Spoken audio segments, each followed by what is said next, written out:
Fasting is commonly associated with the Islamic holy month of Ramadan. Billions of Muslims around the world fast from dawn until dusk as part of their declaration of faith. While fasting for Ramadan is down to spiritual beliefs, there is quite a negative stigma associated with not eating. So what happens to the body when fasting? The body has three fuels: glucose, fats, and proteins. The essential fuel is glucose, which the body absolutely needs in order to function. The brain cannot do without it. But after a day of fasting, the glucose supply is exhausted. How does the body adapt? It soon makes glucose from protein, and particularly from that found in the muscles. It will also draw on its reserves of fat to create a substitute for glucose. This fasting fuel is known as ketone bodies. It is these ketone bodies that will be the main food supply for the brain. The work is done by the liver, which is a real factory for transformation in the body.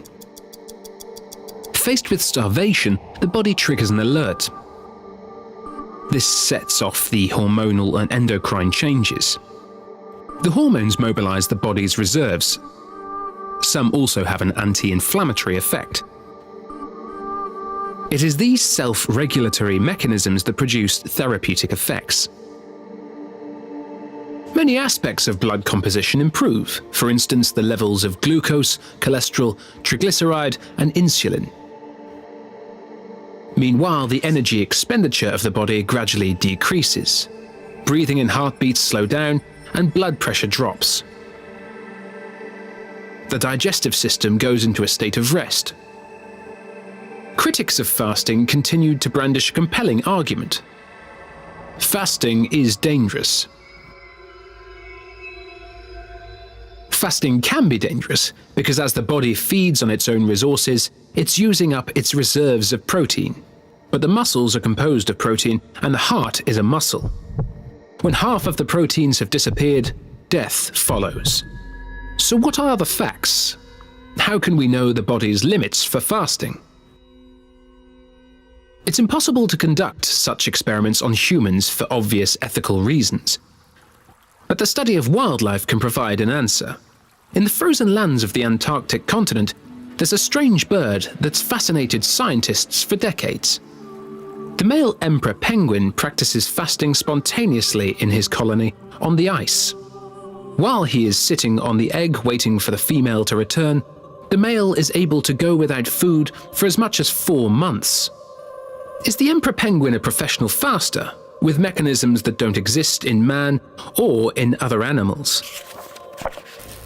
We can divide the fasting process into 3 phases. Remember, the body depletes its reserves of glucose within 24 hours. From then on, it produces its own protein reserves. A second phase starts, in which it economizes on protein and makes use of lipids instead. This phase can last for a long time depending on the supply of fat available. In penguins, it can last for 100 days without problems. But little by little, the fat reserves are depleted. When 80% of the stock of fat has gone, the proteins are no longer saved. The animal enters phase 3 and must eat before it's too late. But do other animals have the same mechanism? For instance, with rats, animals that don't have the reputation of being professional fasters. How did the rats adapt to fasting? Surprisingly enough, the results were similar. During phase 2, the rat saves its proteins in the same manner as the penguin. So, there is no difference. A basic fasting mechanism which allows the individual to survive long periods of starvation is a common mechanism. This observation can now be applied to the human body. Research has shown that an adult 1 meter 70 tall, weighing 70 kilos, has around 15 kilos of fat reserves.